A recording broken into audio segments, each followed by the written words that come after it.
Hello, David Zritsky for the Bond Experience. And Joe Darlington from Being James Bond. Oh boy, this can only mean one thing. The matching cardigans say it all.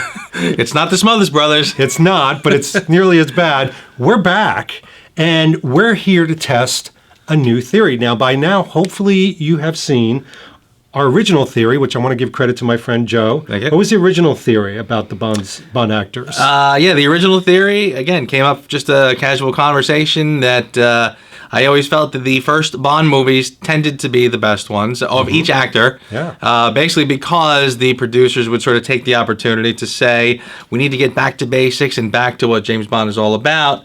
And with that, they bring in all the original Bond elements, and they usually hit home runs. They do. And then as we started to film the different vlogs that you've seen, something very interesting happened. I think we took a break around halfway through the day. And again, Joe was inspired and said, I'm wondering if the first ones are the best, which the theory wasn't really working. Are the last ones the worst? Yeah. And it was interesting because we're thinking maybe it's the last one because, that particular actor was petering out, the writing wasn't getting so bad, and they knew it was a bad one, maybe the box office, and they were like, we've got to refresh this, so in comes a new Bond. Exactly, right. Almost sort of by its own nature. If it wasn't the worst, then we wouldn't have changed actors, or we wouldn't have set a different course. So we are starting with Sean Connery, and his last I'm laughing film, already because I know this one's going to get good. Joe asked me a very good question. I have to share it with everybody out there. He says, hey, should we pull our punches? Should we, should we kind of filter ourselves? And I said, it's us. You can't. No. So we will lose followers. We will offend people. Yeah. So buckle up. It's gonna get brutal. It's going to get rough. And we're talking about Diamonds Are Forever. Yes, we are. Sean Connery's last film. Now, I know some of you know the lore a little bit. Obviously, Sean Connery, You Only Live Twice, really bad experience for him with the producers. There was a lot of infighting, and he said, I will never, it's almost like a Daniel Craig slash my wrist, I'll never do another Bond. Yeah. Goes away. They find George Lazenby. That didn't work out. Great movie, but George and the producers, not so much. And they woo Connery back. They lower him back. What was it for? It was like $1 million and producing other movies and $1 million to Scotland or something. Yeah, I think they paid him like $1 million, and I think he even donated most of it, if not all of it, to charity. But it was literally the highest paycheck ever offered to an actor at that time. That's right. So they got him back for one more, and he came in dragging his feet, kicking and screaming. He did it. He did it. And our question today to each other has to be. Does it show? Does it show in the writing? Does it show in the movie? Does it show in his acting? Maybe even the way he looked. So you had to go back and watch this like I did. I certainly did. What were your initial feelings watching Diamonds Are Forever again? Well, I will say one thing as kind of an initial positive, just before the beatdown begins. And it could just be simply that I'm getting a little older and a little fluffier. But I kind of felt like Connery didn't look as bad as I remembered. I kind of felt like, it was barely 10 years later since the first one, but he kind of came into this one looking like, somebody's grandpa. The years had definitely taken its toll. Maybe that's even a little harsher than I mean, but he looked like an older, different kind of guy. I kind of wanted to do it this time, and I thought, it doesn't look as bad as I remember. That's good. Yeah. I thought he looked a little atrophied. Yeah. There was the one thing when he's going to Tiffany Case and she's in the bed and he's disrobed. You see his chest. And he's got that kind of soft, atrophied, junior executive type body. Dad bod. He didn't, come on. I'm going back to Connery and Dr. No, who was a weightlifter, who was all tight and everything like that. Yeah. And then, from a look standpoint, I got a hit on this. Oh my gosh, the outfits, the pink ties and the oversized blazers and just the way he looked. And I think it will go down in infamy. The fact that when he first shows up, the first thing you see is a flip-flop barefoot when he steps onto the rock, and it's like, wow. Yeah. I'm he's literally wearing flip-flops, and I'm just like, yeah. And not the good Thunderbolt. And he's not he's not at a, I suppose there's a beach nearby or something or other, but he's not there because he's not wearing beach wear per se. He's wearing that weird awful short sleeve beige outfit. Oh. And I know it's a sign of the times. I know that, the year that Diamonds Are Forever came out, I want to pour forgiveness over it because I want to say, oh my gosh, they should have, giant, wingspan collars and Wint and Kid should have these crazy safari jackets because, and I want to forgive them on so many things. But then I start to go back and say, is it campy or is it just a bad movie? A little of both. A little of both. I mean, you can. This is the Moore apologists. The Roger Moore apologists will always cite this movie, and rightly so. They, if you want to blame the lighthearted campiness of the Roger Moore movies squarely on Roger, take a look at Diamonds Are Forever because they were obviously going off in a certain direction, and it shows. And one of the things to me that is almost personally offensive about this movie is that it's just goofy. It's just kind of meant to be over the top popcorn fun. Right. But the fact that this is sort of a response to On Her Majesty's Secret Service, which to me, by comparison, it's like comparing poetry to the back of a Bazooka Joe comic. Wow. I love that. And again, so when I think of it in terms of that, in terms of the fact that they were so annoyed with On Her Majesty's, wow, does it kind of hurt that this is what they give us in response. Here's what you want, moviegoers. Here's what you're going to plunk down your $10, eat your popcorn, and sit down. Well, even the characters were shticky. I mean, if I looked at characters and I say, well, David, come on, as a sign of the times, I'll elevate myself and go, well, even the music, like, you got this really good, Diamonds Are Forever, which is fantastic. And then the music, I guess maybe it's just mostly the Wint and Kid music, but just the music is so campy. It takes me right out of the whole idea that this is a James Bond film. Like, he is down and dirty. He's using a water pistol. The bad guy, Blofeld, dresses, as a woman, and then he's petting a cat. And, wait a minute, isn't that the guy from You Only Live Twice? And I'm confused. And the whole movie has got me stressed out. Right? Did they dig up Henderson's corpse? Yes. It's so funny too. And again, watching it again was sort of it was kind of a refresher course. Even just in the first couple of frames, I've heard people say that the pre-titles is actually pretty good right up until they get to the mud pie scene. Right. I don't even agree with that because I kind of felt like when you watch it's almost like everything you need to know about this film is in the first few frames. When the guy comes busting through the wall in Japan and he hits him again and he slides into the wall where his kind of head goes up against the wall. They do it. I guess they shot it in reverse so they could get him right up, but it looks like it and it just looks wonky. Yes. Then the punches that are flying, it's like the punch it's like 3 feet away, not even close, but it's done to sort of just look a certain way. And it's just, all of it is just so awkward looking to me. The dialogue is awkward, the action is awkward and weird. And then, of course, when you actually get to the part when he does the awkward cartwheel to pull the button to hit the guy with more mud. He's already submerged in mud. More mud comes down. That's what does him in. That to me is like a Naked Gun moment. I mean, well, this whole film, I mean, let's face it, this whole film did feel like an Austin Powers moment. And I think that film is hurting my enjoyment of this film because I look at everything from the hard hats to the campiness to even like a Bambi and Thumper, throwing that in with no plot point whatsoever, but just to put him in another goofy situation. Like the Doom Buggy, from the aerospace thing. All of these are little almost like pornographically singular. They don't fit as a whole James Bond adventure to further where this guy is going. And that's a great point too, because it's one of the things I noticed this time around too. When you watch like a Dr. No, there is a story, there's a plot, there is a villain with a goal in mind that we have to investigate and thwart. There is a linear progression to the story. Here, it really does feel like just a kind of odd stepping stone of points, of moments to go here and then to go there, to just sort of give you a collection of things to kind of sit with and go home and remember.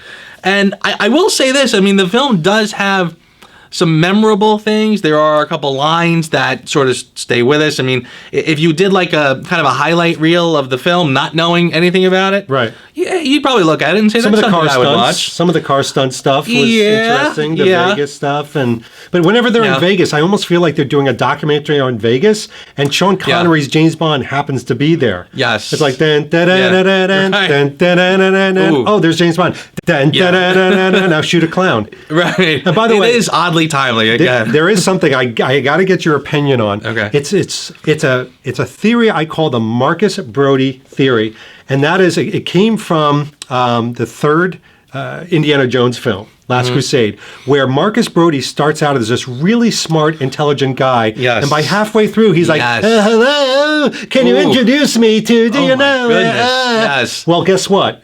They did it to Tiffany Chase too. Oh yeah. She starts out hard hitting, no crap.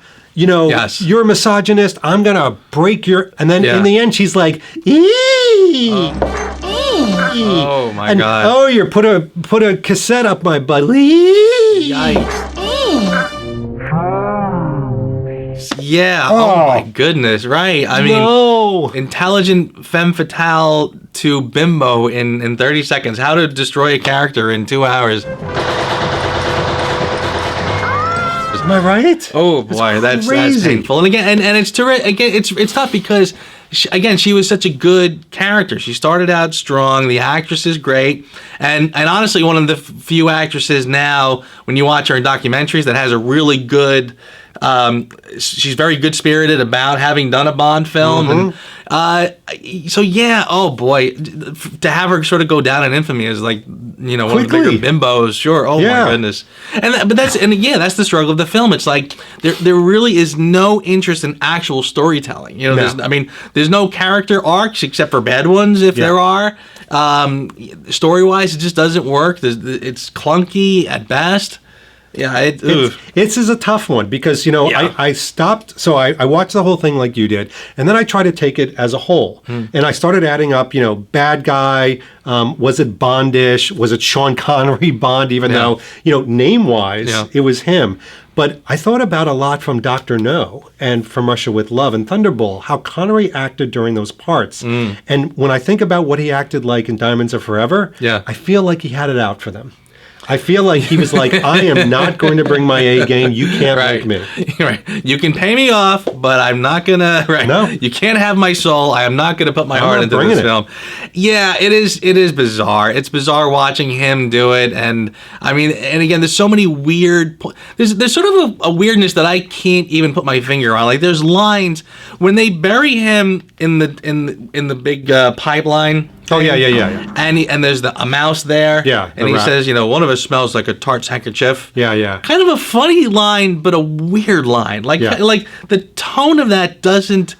It's almost like let's take a posh, sophisticated actor and give him these, like it's almost like the James Bond answer to a 70s porno in a way. Like I mean, it's a weird analogy, I know, but it's like this really kind of trashy, cheesy movie where you're putting James Bond in it to try to come up with sort of an amalgam of the two or a mixture and let's see what comes of it. Yeah. And that's why you get Connery's odd lines and just sort of overall weirdness. The character of Plenty O'Toole, again, played by the wonderful Lana Wood, who is terrific in real life. Yeah. And again, a great character and a fun, light-hearted character. But then when you sort of go back and say, what is this exactly? Is this a film?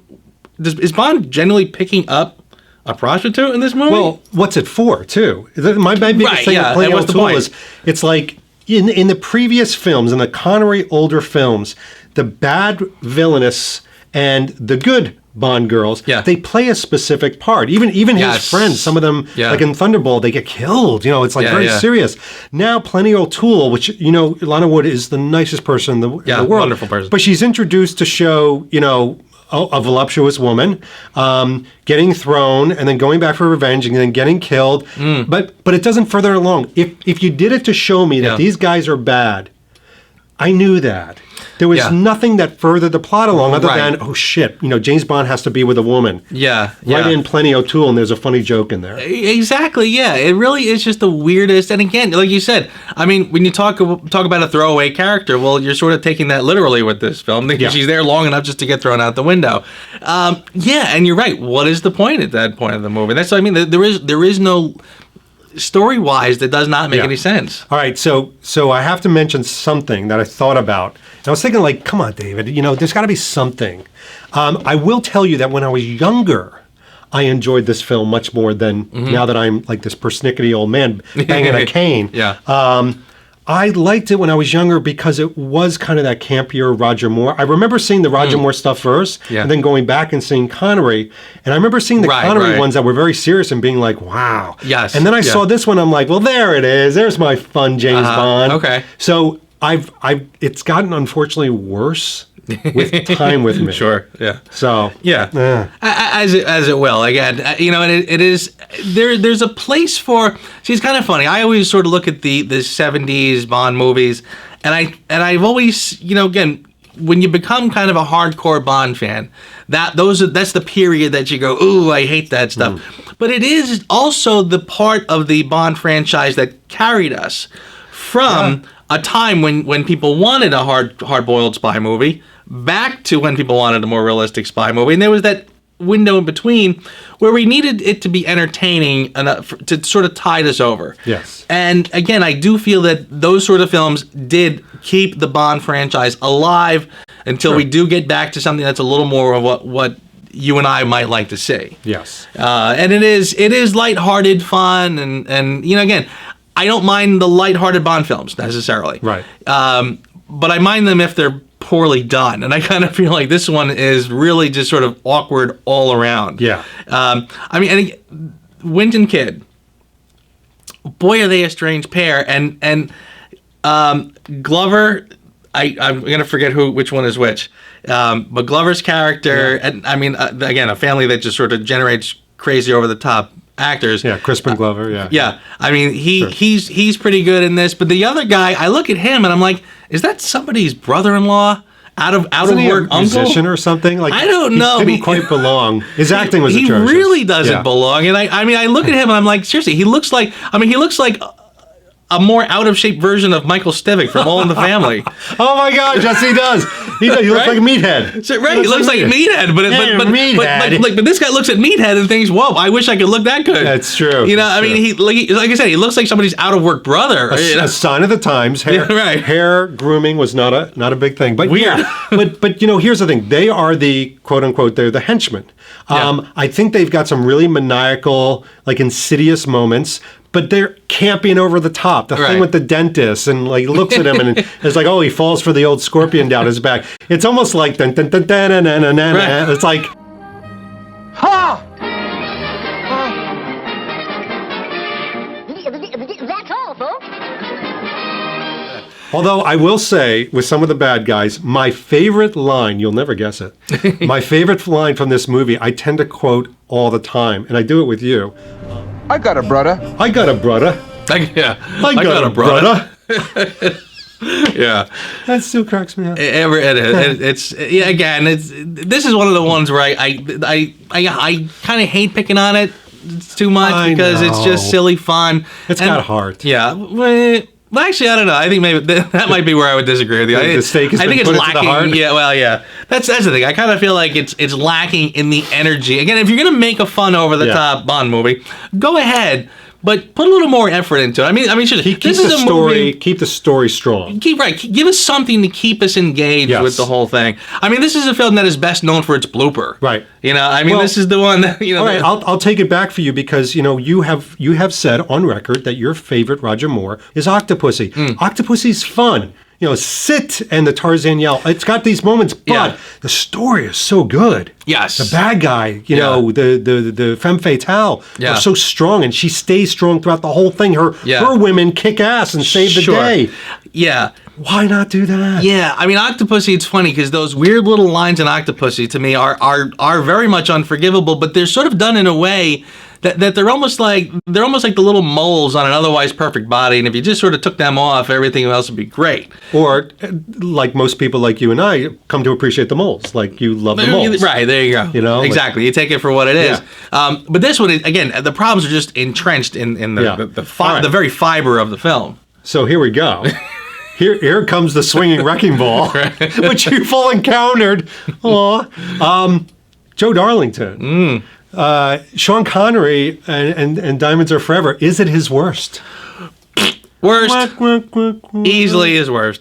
I think it's his worst by a substantial margin, frankly. Yeah, and I think it was always going to be his last. He was never going to do another one. Sure. I don't think they went, oh, this was crap, don't hire the guy again. I think they would have hired him in a second, kept him going. But of course, he was done. And maybe he was like, stick a fork in me, I'm overdone and overcooked. Yeah. But clearly, I think if you lined up his amazing legacy, and you can't take anything away from him, and you put this one there, I think most people would identify it as his worst. I think so. I mean, it's hard not to. I mean, if it's not this, what could it possibly be? And again, I look at this film and I just wonder what the producers were thinking. Yeah. Because again, even if you feel that trying to bring back as many elements from Goldfinger as you possibly could to sort of hodgepodge together another film, which again ends up looking like a rummage bin of things. Where do you go from there? Yeah. You can maybe get one more out of Connery. So why even bother at that point? So we've got an interesting, I wouldn't say dilemma. Let's call it a challenge or opportunity. Look at me being positive. The next movie, the next Bond actor, George Lazenby, only has one movie, which we've talked about already. That's true, yeah. So we can claim it as the best or the worst, but it kind of is a little pointless to do a whole separate thing. So we're going to jump George. Well, poor George. And we're going to go to Roger Moore. There you go. And Joe and I will return in A View to a Kill. We will. You ready for that? I am ready. All right, so this has been David Zaritsky. And Joe Darlington. We'll see you real soon. Thank you. Thanks for watching this episode. If you want to be up on the latest from the Bond experience, just click on this subscribe and subscribe to our channel. You're going to get all the latest and greatest information, plus some exclusive content. And by the way, speaking of content, here's something especially for you, just because we know you. Talk to you soon.